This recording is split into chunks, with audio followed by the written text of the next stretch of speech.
are those people thinking? Nuclear hot seat, what have those boys been drinking? Nuclear hot seat, the corium is sinking. Our time to act is shrinking, but our activists are linking. Nuclear hot seat, it's the bomb.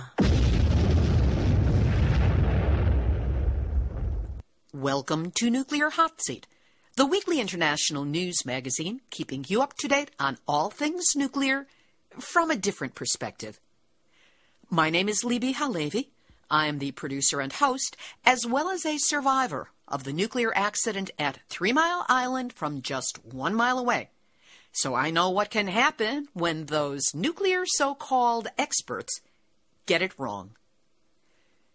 This week, to celebrate the year-end holidays, we revisit one of the high points of 2015, the early release from prison of 85-year-old nun Sister Megan Rice. She served more than 2 years for a peaceful protest against nuclear weapons at the Y-12 nuclear facility in Oak Ridge, Tennessee. You'll hear from Sister Rice and her 2 co-protesters from Transform Now Plowshares, Gregory Boertje-Obed and Michael Walli, who were also charged, imprisoned, and then released. This full-length special was originally posted on May 26th of 2015 as Nuclear Hot Seat number 205. The case against Sister Rice was not yet settled when the program aired, which is what you will hear in the discussions. However, since then it has been, and we'll tell you at the end of the show what ultimately happened. Today is Tuesday, December 22nd, 2015. I don't know if it's possible to feel both proud and humbled, but I feel both at the thought of being able to bring to you the next 3 interviews with today's guests, the activists of Transform Now Plowshares. First, Sister Megan Rice. She is an 85-year-old anti-nuclear activist and Roman Catholic nun of the Society of the Holy Child Jesus. On July 28, 2012, at the age of 82, she, then 57-year-old Greg Boertje-Obed and 63-year-old Michael Walli broke into the Y-12 National Security Complex in Oak Ridge, Tennessee, the U.S. government's weapons facility. In a peaceful protest they called Transform Now Plowshares, the trio squeezed baby bottles of donated human blood on the outer walls of the supposedly heavily guarded, highly enriched uranium materials facility. They then spray-painted anti-war slogans, hit the walls with small hammers, put up crime scene tape, prayed, and sang. She and her co-activists were arrested, tried, and convicted not of misdemeanor trespass, the initial charge against them, but of attempting to sabotage the security of the United States. As you will hear, they should have been paid a fat consulting fee for safely exposing such a hole in U.S. nuclear weapons security, but that was not the case. For this peaceful protest action, Sister Megan received a sentence of almost 3 years in prison, and her co-activists received sentences of over 5 years each. After serving more than 2 years just 2 weeks ago, on May 12th, the conviction on sabotage against all 3 was overturned by the U.S. Sixth Circuit Court of Appeals. 5 days later, she and the others were released. Part of the court ruling read, "Vague platitudes about a facility's crucial role in the national defense are not enough to convict a defendant of sabotage." Amen to that. I spoke with Sister Megan on Monday, May 25th, 2015. Sister Megan, welcome to Nuclear Hot Seat. Thank you so much. First of all, did you know that your case was in the process of being reviewed by the Sixth U.S. Circuit Court of Appeals? And were you in any way expecting that the sabotage ruling against you was going to be taken away? I certainly knew it was happening, and I can only say common sense would say that's what would have to happen. So Anything. We're always ready for every surprise in this country.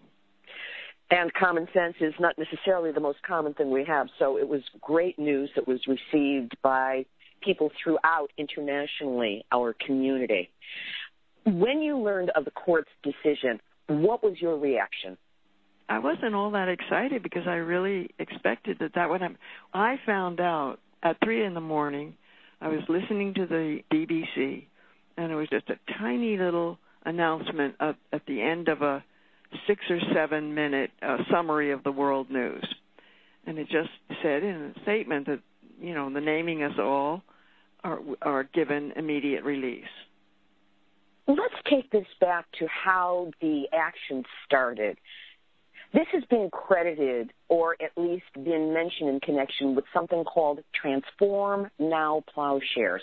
Is that a group? Is that a movement? Tell us a bit about what that is.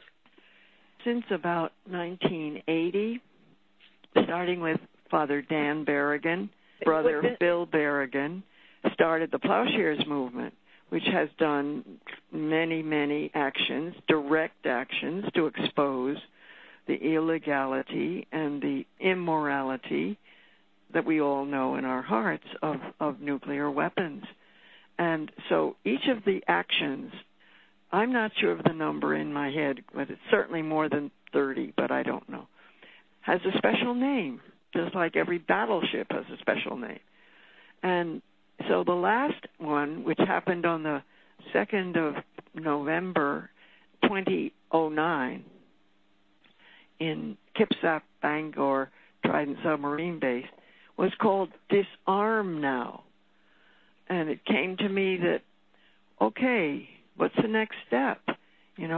Part of the process, the main process of disarming is not to deplete the planet and end all the jobs for people, but to transform the whole thing into what we need. So the word transformation just came. So the next step after disarming, and really part of it, is transform now into life-enhancing alternatives. How was the determination made that you would target the Y-12 uranium depository at Oak Ridge? That was the research that we were doing, mainly at that point, Greg and I. We were moving from community to community. He lived in Duluth, and so we went east. We had to go east anyway, and we stopped in Kansas City, which was the place where they were making all the non-nuclear parts to nuclear weapons. For other words, continuing the proliferation of nuclear weapons. They were willing to do something for August 2012, so we didn't need to do anything there. Then we moved on eastward and consulted with the peace movements all along the way in communities that were there. We got up to Maine even, to Bangor, to near Portland, Bath. And that was another submarine carrier manufacturing place. And then we moved down, and we realized that the one that hadn't had a good direct action was Oak Ridge. We wanted to have something for 2012, August 6th and August 9th, something around that time to remember 68 years ago. You, Michael, and Greg took several symbolic actions on the site. How did you determine what those actions were and what they would symbolize? It was very easy. These are the same symbols that have been used, and we've meditated on them and understood them. I started being connected with Jonah House after my mother died, and I was there in 1999 and 2000 when an action was going on. So I was there to reflect and pray with that community and be instructed by Phil Berrigan and Liz and the people living there. And I understood fully, and the same way with Greg, he was living there. We understood the importance of those symbols of exterminating sacred life. So the sacred symbol of life certainly is blood. And to show that to the workers without having to say anything was very educative, and renouncing and denouncing and exposing nuclear weapons or any crime. We're all invited, humanly speaking, we must expose and oppose crimes against humanity. How supportive was your order as you were making these plans and going into this action? When I came back from Africa, I asked where I felt I could, work best in this country. And I had been to the nuclear test site in Nevada 20 years before. This is 2003 and 4 now, really mainly 2004. And I realized that they needed somebody in Nevada. So I was allowed to do community work there and help out with that peace movement for the next 6-7 years. But I was then realizing that was nuclear testing, and the action at Kipsack, Bangor, in the state of Washington, had made me see, was 2 years later, that nothing really had happened. So we were ready to make another message. And so I asked to be able to focus just on nuclear weapons for a year. And they were very, very supportive of that. And I didn't have to say what I was doing. We are an order with whose charism or whose mission is to meet the wants of the age. And we have been studying what are the wants of the age since we began, encouraged by our founders, Cornelia Connolly, in 1846. So we've been constantly searching to meet the wants of the age. And I could see that this couldn't be a more important want of the age to meet, to try to meet. Let's take this into the action itself. At the point that you were dropped off and you were facing that chain link fence, as you were about to go in, what were your thoughts? What were your feelings? Were you scared? Was this a profound moment? Did you pray beforehand? How did this get started? We had like an 8-day retreat before that in the area of Knoxville with the people who were very happy to be part of this designing and shaping of what would happen, and just the wonderful grace of energy in our shared prayer through the 8 days.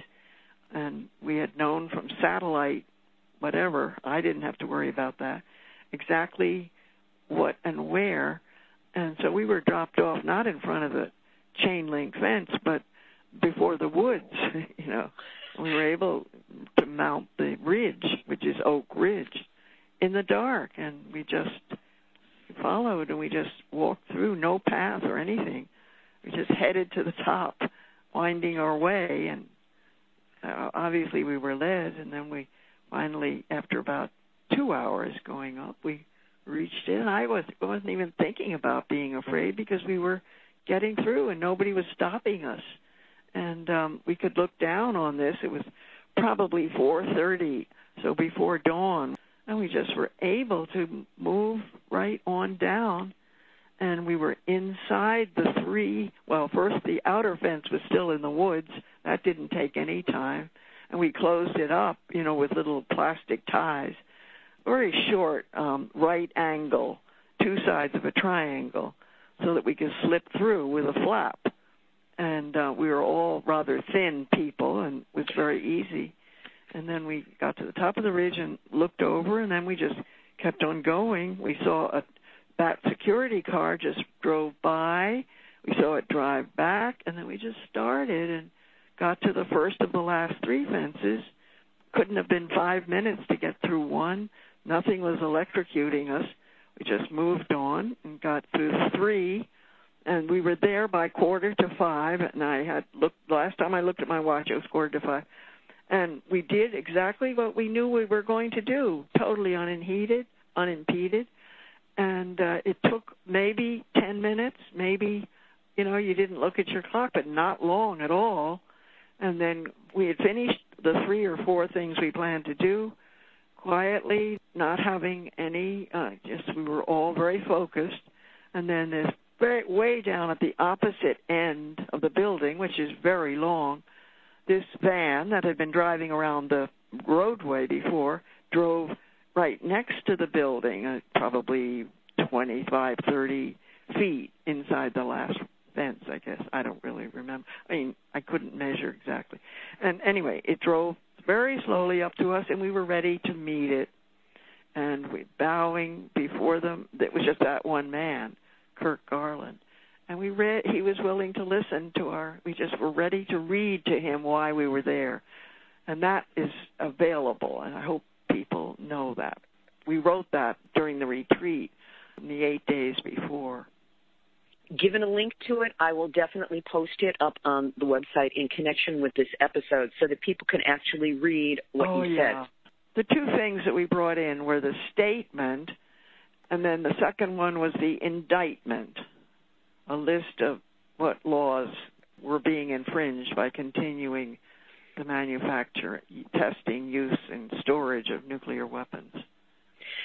So it sounds like, rather than what has been reported, that you were there for 2 hours before a guard showed up, that it was really a relatively short period of time. It's always, I find that it's just a mistake. We landed on the downside of the ridge probably, I think it was by 2 or 2:30. So we were looking at it by 4:30. Okay, so it could be like 2 hours to get up the hill. But the actual action itself, it sounds like it took maybe 10 to 15 minutes. Yeah, certainly 20 at the outset, at the most. Anybody could have done it in that little time. How did the guard respond when he suddenly came upon the three of you on this site? Yeah, well, it wasn't all that sudden. It was slow. He responded just by looking at us. We could hear him saying on the phone, his cell phone, "They're peace protesters. You better send somebody along," something like that. He had known that we were peace. It was most obvious that we were peace protesters. And he had that experience. He had been at Rocky Flats for many years and then somewhere else. And, you can always tell when they're peace protesters. How were you treated by the authorities when they did show up? I felt that they were, there was the second person was nervous and had his gun and this and that, but it was very gently. We were handcuffed and told to sit on the ground, and which we did. This is now 5:15, 5:30. Took a little while for the more vans to come. And we were on the ground with our hands cuffed at the back, with our ankles cuffed. From then on, we watched the sun come up. People gradually, undressed, because it was Saturday morning. Those that were higher up in the line of the marshals spoke very politely to us. Do you want to answer some questions? You don't have to without your lawyer, kind of thing. And then we sat there. It wasn't until maybe 10 o'clock they brought 3 collapsible chairs, but we would stand up, just because it was stiff and all that, and they had to help me get up. You'd stand maybe every 20 minutes for 5 minutes or something like that.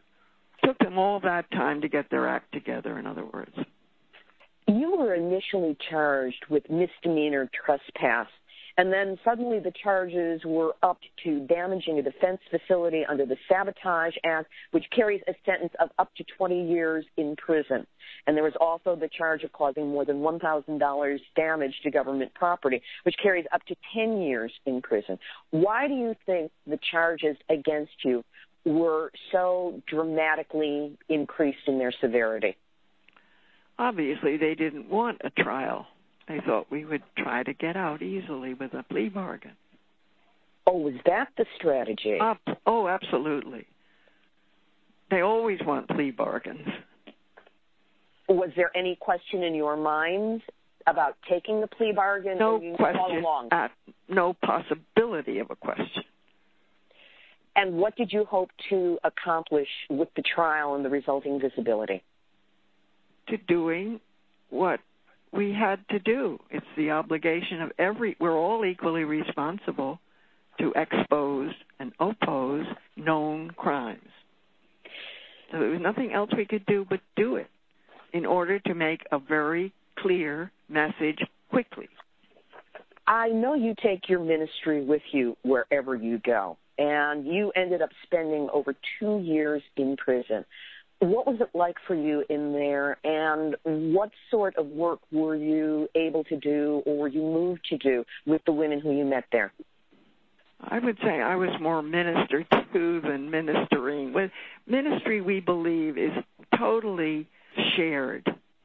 It's a giving and a sharing and a receiving, and none of those can be exaggerated in order to be harmoniously accomplished.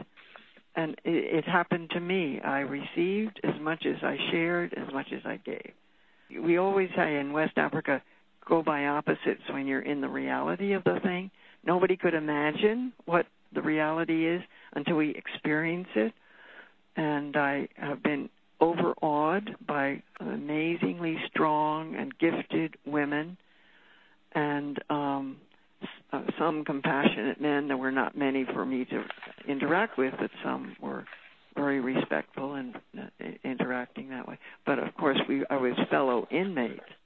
But I also had a lot of time to interact with the world because I did try to respond in some way to everybody who has written, either by a joint letter, because people need to be honored. I mean, everybody is involved in this, and equally, whether they're writing letters, whether they're sitting at home with their arthritis, or whether they're just, sending the energy through prayer to harmonize and heal the world. And it's just part of that grand scheme of healing the planet of its wounds and being healed, of course.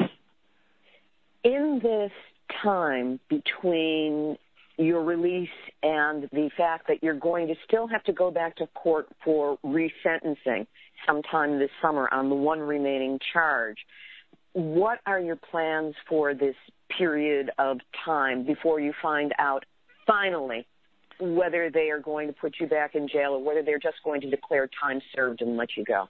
I haven't had time to do any planning. My time has been taken up and programmed by something ever since we were released last Saturday evening at 6 o'clock. So I just followed what was the next call, the next day, what had emerged. I had a remote plan. I knew that I could, get a medical checkup immediately, and then some recommendations in the same building to see whatever I needed, slight checkups, which were very, very minor. And everything is very mild, and I don't have anything to worry about. It's just very practical things. So I'm just staying nearby and accomplishing those things and trying to respond to telephone calls from people like you. We haven't even had a chance to talk to each other, Mike and Greg, because Greg was in transit, and there just hasn't been time for me to dial them and nor them to dial me.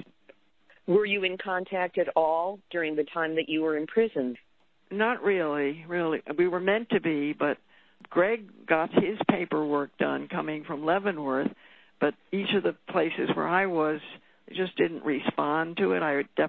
We had a right to be in touch with each other, but we couldn't. They never came and told me it's okay to do it. In your mind, where would you like your action to lead? What do you want to happen now?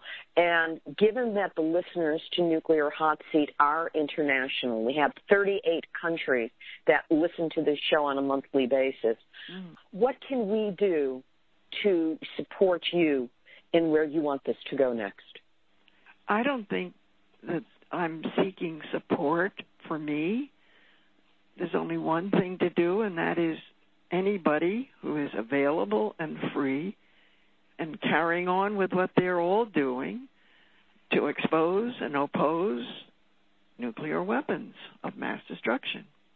And I see that people each has their own gifts of creativity their own style of doing it, and I totally honor, I'm going to say you, and I'm speaking to all the people that you're in network with, and thank you. And just carry on and continue to see how we can make this message, more, and just react to the denial of the Non-Proliferation Treaty Conference, the review that just ended on Friday.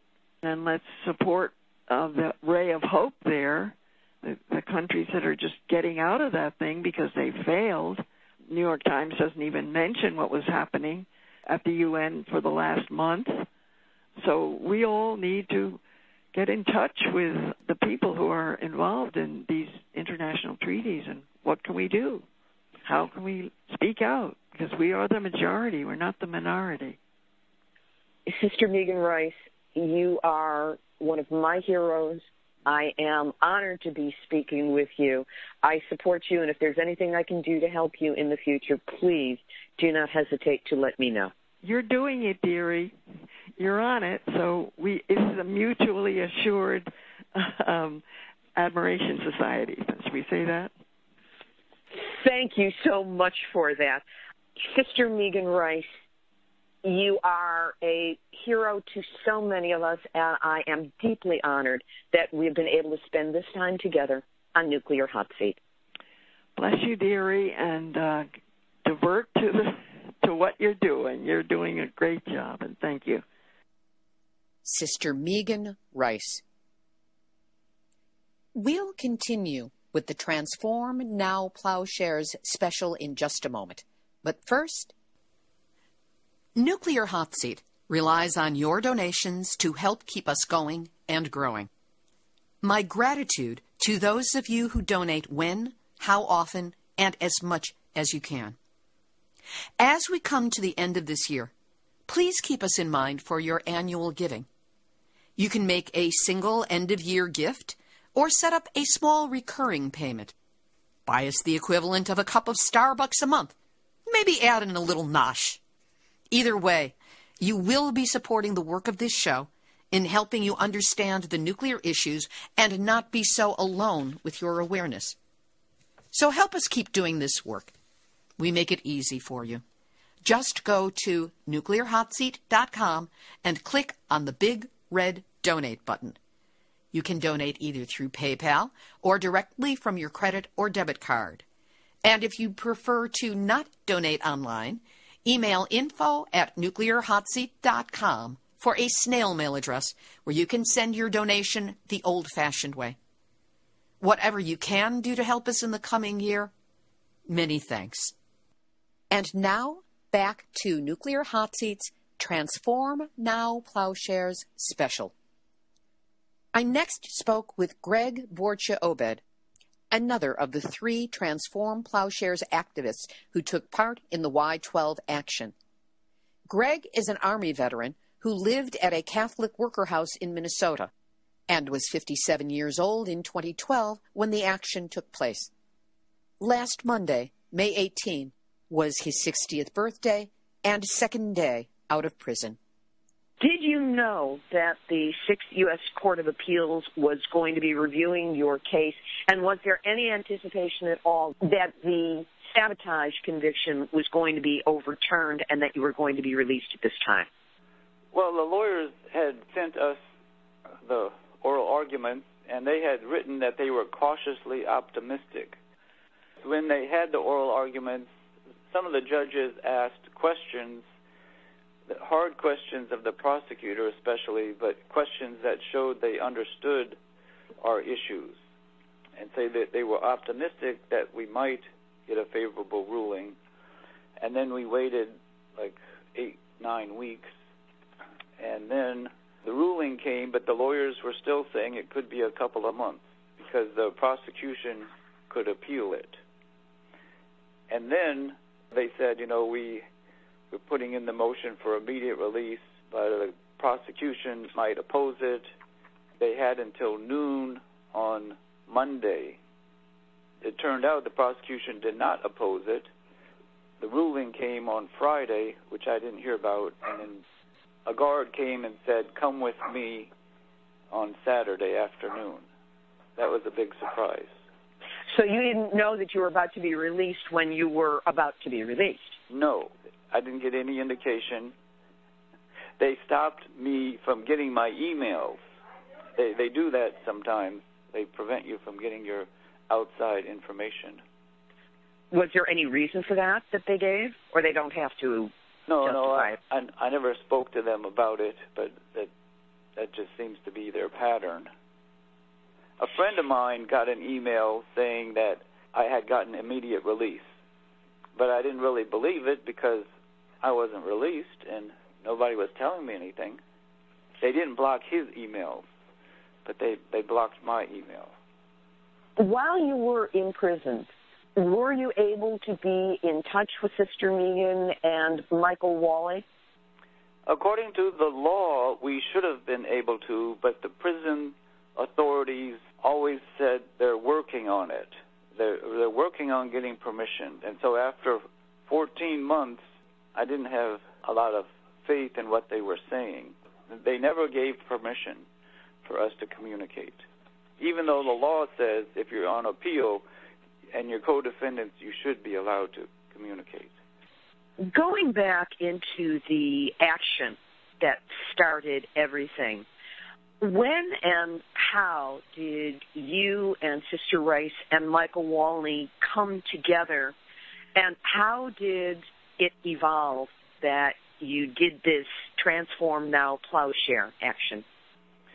Well, Megan was the initial spur. She had attended the trial for the Disarm Now Plowshares, and she felt very moved by the expert witnesses and the testimony of the defendants, and she felt she should do such a thing. And she ended up calling me, and then we collaborated for a while. We discerned, we prayed, and then we kind of like contacted other people, and Michael was interested. He just heard about it, and he contacted us.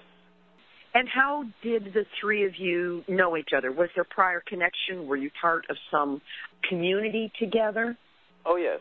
Megan and I lived together in community in Baltimore, maybe for a year, and Michael lived in a nearby community in Washington, D.C., and I've known Michael for like 20 years, maybe, and we did a Plowshares action together before this one.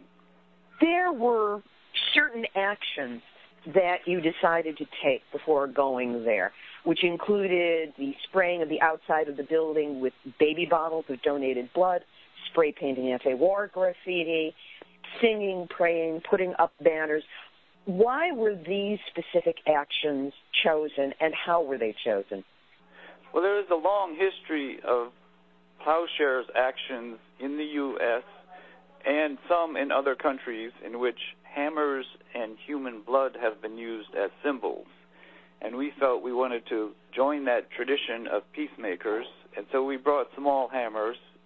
We didn't hammer on weapon parts like other Plowshares actions. We hammered on the wall. That's a symbol of fulfilling a prophecy in Isaiah that in the latter days people will learn God's ways and beat their swords into plowshares. And that's where the hammer comes in. We hammered a little bit on the wall in a symbolic act, and it symbolized our hope of the crumbling of the nuclear weapon infrastructure. And the blood, we poured the blood on the walls as a symbol of what the weapons actually have been doing when we make them, because many people die from just the uranium mining and the producing of the weapons and then the testing of the weapons. Rosalie Bertel estimated that 10 million people have died just from the making of the weapons. And so it was a symbolic act to say we are against this killing, this potential mass murder of the planet, and we're willing to give our blood to prevent more bloodshed. Within the movement, as I have been coming into and experiencing it, there seems to be a separation in people's thinking between mining and weapons and reactors. Do you agree with this separation or not? And what would your reasons be? When I was in the prison, I read a book by Robert Gleason, forget the title, but it had to do with nuclear power and nuclear weapons. And he makes the point, and quotes other people, that when you make a nuclear power plant, the waste material from that is fuel for a nuclear weapon. You can alter that, enrich it, not too difficultly, and make a weapon. And so what he says is, if you're against nuclear weapons, you really need to be against nuclear power also. And that when we, as a nation, promoted nuclear power all around the planet in all these other countries, those are precursors of potential nuclear weapons. Going back to the actual action that you took, what did you do to prepare for it, and what did it take to get you to the point that you were actually in front of that first chain link fence?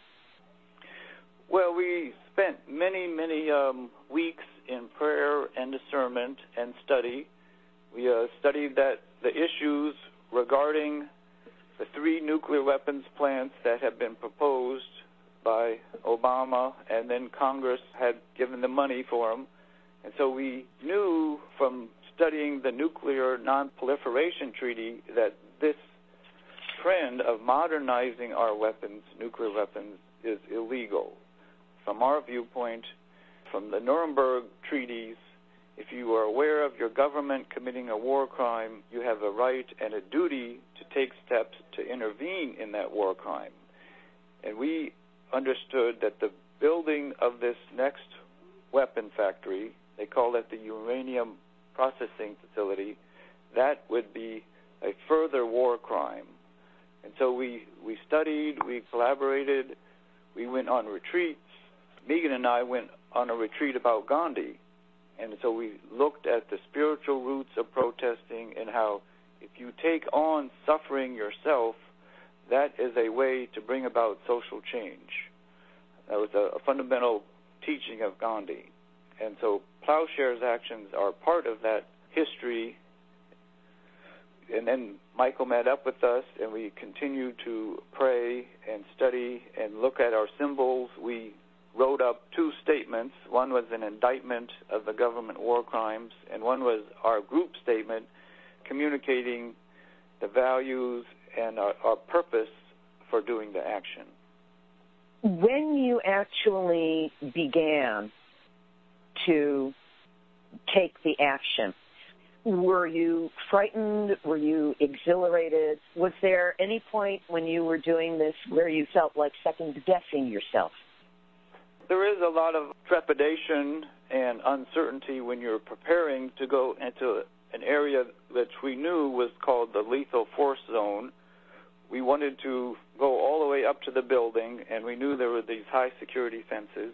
But we also knew from our faith and from other Plowshares actions that, surprisingly, the Spirit does lead people to complete and to do the hammering and the pouring of blood. And so we were very hopeful also.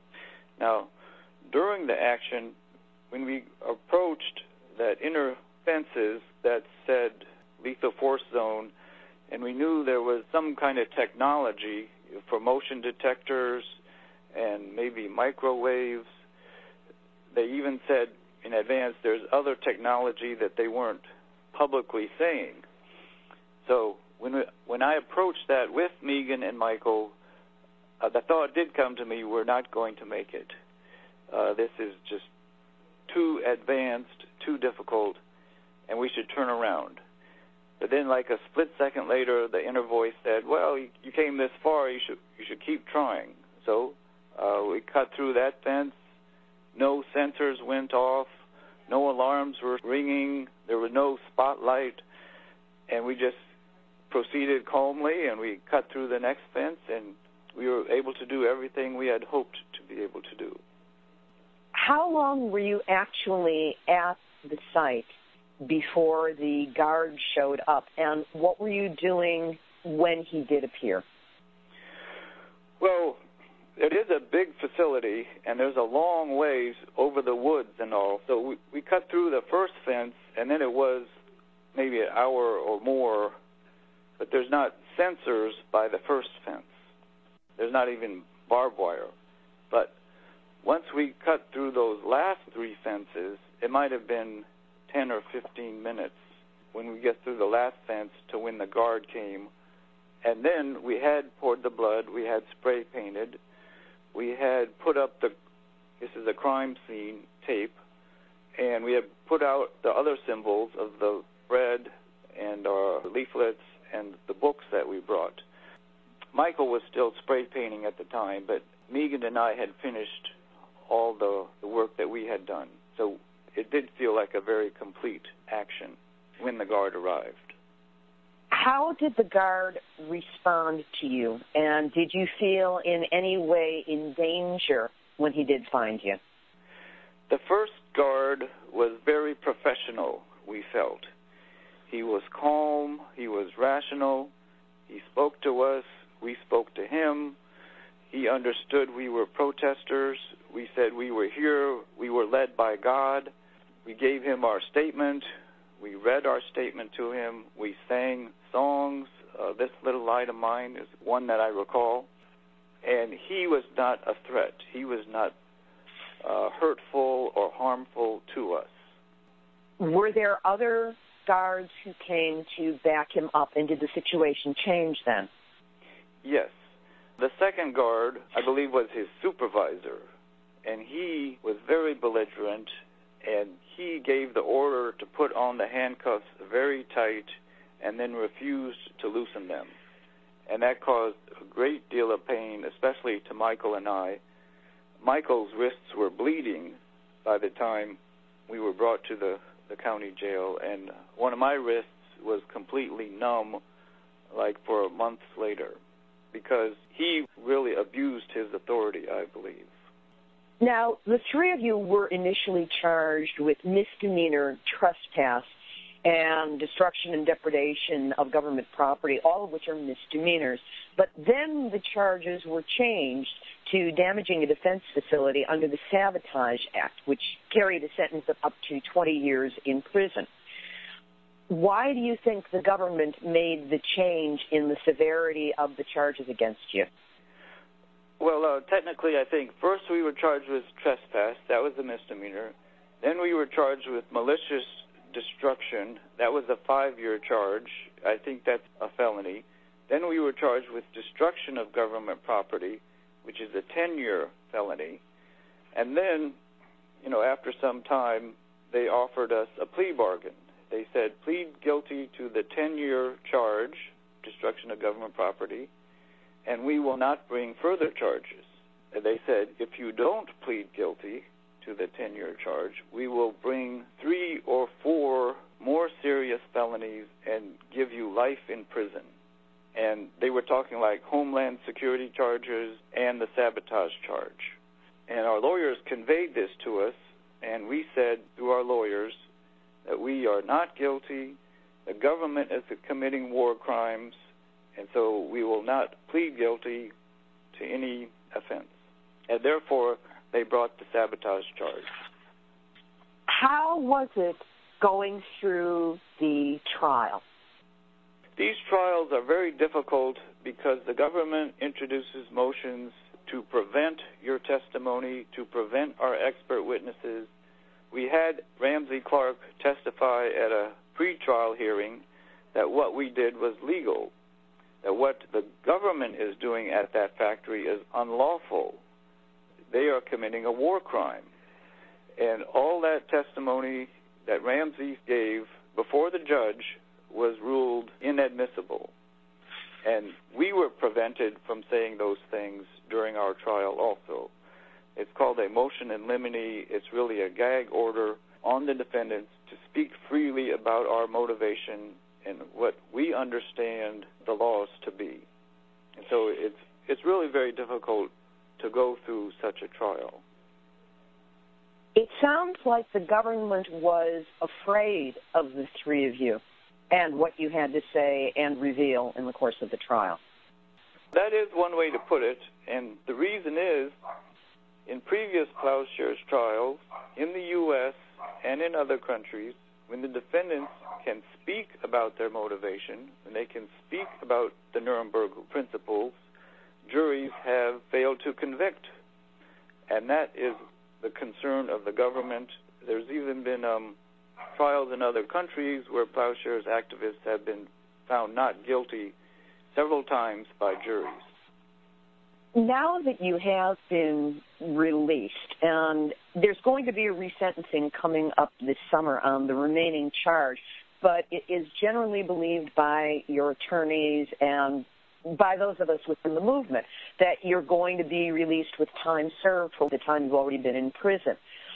What are your plans between now and the resentencing, and what are your plans afterwards should you be given your complete freedom?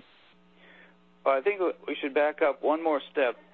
Okay. Our attorneys have said that the process of appeal is not over with. The government has until June 22nd to appeal the circuit court ruling in our favor. They can ask for a 15-judge panel to reverse it. And some of the attorneys say it's likely that the government will appeal it, but then it's uncertain what the full panel will do. We're hoping that they would agree with the 2-1 decision, but that's still up in the air. So we're not ready for resentencing yet. It could be quite some time if the government appeals and the circuit court wants to review it again. Moving forward, is there any plan for the three of you to write a book or have a book written about this, or in some other way continue this message, whether you do continue in prison or not? Maybe you haven't heard, but there are 2 books underway right now by professional writers. One is by Eric Schlosser, who wrote an article for The New Yorker about our action and about Plowshares' action. He is expanding that article and making some corrections and hopes to have it published by August 6th, the last time I heard. He was going to call it Gods of Metal. Maybe that will get delayed because of the appeal, but that was the last word I had from him. And then Dan Zak, the Washington Post reporter, is working on a much longer and much more detailed book about this particular action. If you would have any lasting impact from this dramatic action, this self-sacrificing action that the three of you have taken, what would that be? Well, we hope that all around the world, people will begin to stand up and speak out and oppose this modernization of the nuclear weapons and the continued proliferation to other countries, and that this will be a sign for peace activists and for ordinary people that the forces of violence do not always win. There is a stronger force with nonviolent and with taking nonviolent action, which can break through sometimes, and we hope be a beacon to give encouragement to people. And if there's anything that the international listenership of Nuclear Hotseat can do to support you moving forward, what would you ask of us? All around the world, people can take actions where they are. Many people around the world did write to us and encourage us, but my understanding is with this non-proliferation conference that just occurred, there is a movement to try to have a grassroots swelling against nuclear weapons. And many non-nuclear power states are taking the lead in this. They are saying the nuclear weapon states must disarm. We signed the treaty. Other people signed treaties saying that they wouldn't develop weapons if the nuclear power states disarmed. And so we encourage everyone to be a part of that movement, to speak out, to act out, to say now is the time to stop building the weapons and to get rid of them. That's the ICANN program, and we have covered that on Nuclear Hotseat as well. Greg, is there anything left that you would like to say that we haven't had a chance to cover? Well, I'm just like to express great gratitude for all the people who are working against nuclear weapons. Many, thousands of people wrote to us with their support. 16,000, I think, signed a petition or sent cards and letters to the judge. And I'd also like to thank our attorneys for all their great and intense work on our behalf. And thank you for your role in this also of communicating the need for disarmament. That was Transform Now Plowshares activist Greg Boertje-Obed. The third peace activist who took part in the action and was also sentenced to over 5 years in jail is 66-year-old Michael Walli. Michael is a two-tour Vietnam veteran who lived at the Dorothy Day Catholic Worker House in Washington, D.C. until his arrest.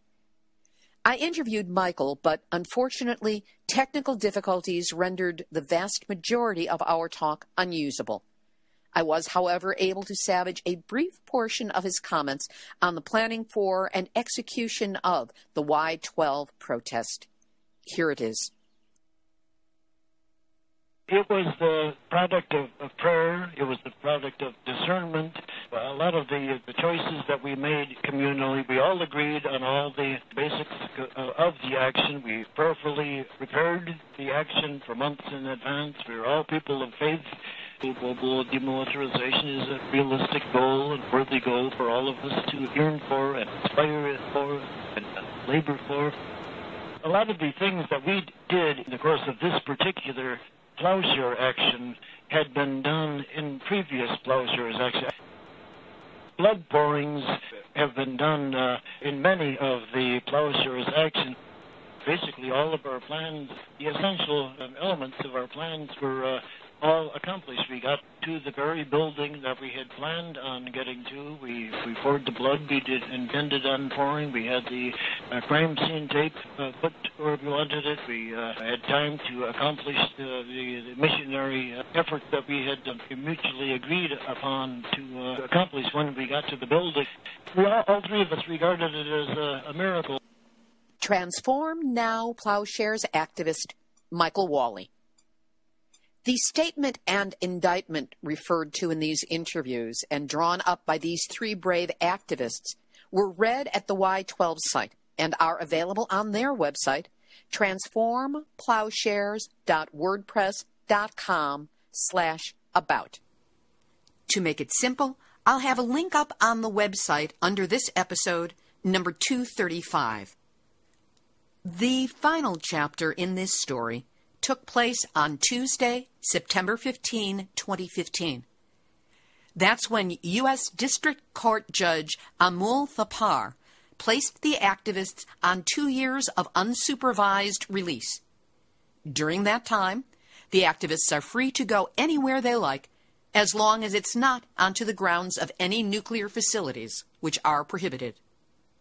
During this hearing, the activists asked the judge to reduce the amount of restitution they were ordered to pay for the damage at Y-12, nearly $53,000. Unfortunately, he denied that request. This is what Nuclear Hot Seat does. Brings you the anti-nuclear news that either you won't get anywhere else or you're going to have to piece together from a lot of different sources. So if what you hear on the show makes you laugh, think, helps you understand the nuclear issues, and not be so alone with your awareness, help us keep it going. Donations are the only way we get to meet the bills, so if you would care to help out, please go to nuclearhotseat.com and click on the big red donate button. My gratitude to those of you who do donate, some of you a small amount on a monthly basis, and know that whatever is offered is considered energy and support and help, and I am grateful to all of you. Here's today's final thought. Interviewing Sister Megan Rice this week, I remembered something that I thought about back in the earliest post-Fukushima days. Now, before I start, full disclosure. I do not consider myself a Christian. I was born Jewish, and I figure that any religion that was good enough for Jesus is good enough for me. So I do not believe in a literal devil. However, if one considers the concept of the devil, what images come up? Hellfire, eternal damnation, misery without end. And I've often thought that it is a perfect description of nuclear. Hellfire? Consider the blast of an atomic bomb, or the hot, unholy hell of a nuclear reactor's chain reaction. Eternal damnation? What else can we call the radiation-caused damage to DNA that taints our genetic downline and condemns future generations, should they even be able to be born, to birth defects, cancer, heart disease, diabetes, weakened immune systems, and all the other radiation-induced ills that shorten lifespans, create illness and misery, and can never, ever, ever, to the best of our current knowledge, be reversed. I'm not talking religion here. I'm using devil as a metaphor for all things nuclear, and I think it is a damned good one. So I've started sharing this concept with some of the good Christian women I know. Some of them resist, some are intrigued, some get it, some don't, yet. But in light of what Sister Megan said about all of us needing to do what we can, when we can, to spread information in our fight against nuclear, this is certainly a topic of discussion some of you might want to take up. Meanwhile, I'll let you know how it's going for me, because, you know, when it comes to nuclear, we are all in for a devil of a time. This has been a special encore presentation of Nuclear Hot Seat for Tuesday, December 22nd, 2015. Theme music and Numbnuts of the Week jingle written by me, sung by Marilee Weber, accompaniment by John Barnard, and recorded at Winslow Court Studio in Hollywood. Nuclear Hot Seat is syndicated by UCY.TV on StewWebRadioNetwork.com, which is formerly the Veterans Truth Network, and in New Zealand by NewZSentinel.com. Recommendations for additional places to syndicate the show are always welcomed. The show is available on iTunes under podcasts, and the archive is also available on iTunes as well as the website, nuclearhotseat.com, and on our YouTube channel under Nuclear Hot Seat Videos, with gratitude for ongoing dedication to Joni Ray and Ms. Milky the Clown.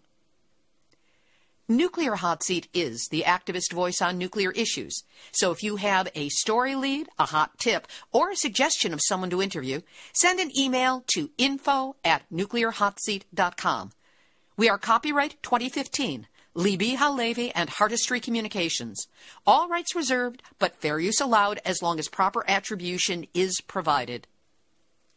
This is Libbe HaLevy of Artistry Communications, the heart of the art of communicating, reminding you that the three-piece activists, Sister Megan Rice, Gregory Boertje-Obed, and Michael Walli, are home for the holidays for the first time in 3 years.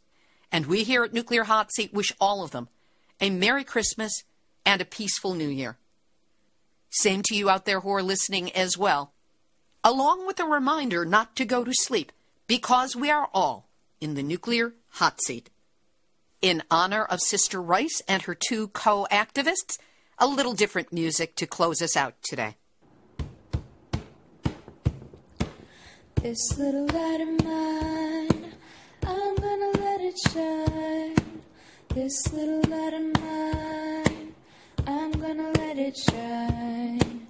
This little light of mine, I'm gonna let it shine. Let it shine, let it shine, let it shine. Everywhere I go, I'm gonna let it shine. Everywhere I go, I'm gonna let it shine. Everywhere I go, I'm gonna let it shine. Let it shine, let it shine, let it shine. New